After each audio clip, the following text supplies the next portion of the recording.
Estermoda yangi obyekt. Obyektimiz uchastka. Egalari niyat qilib qurgan ekan, juda ham katta tom. Bu yerda bizga murojaat qildi. Pena beton mahsulotimizdan 10 sm quyib berishni tavsiya etdik.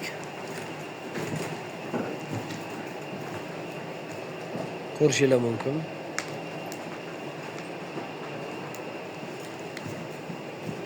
Ustiga ko'p chiqaman, ko'p yuraman deganligini hisobiga mana shunaqa setka tashlab berdik.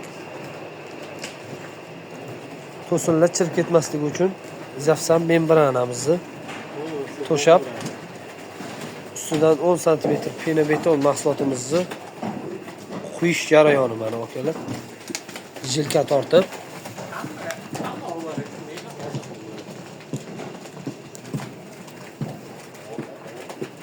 ko'rishingiz mumkin.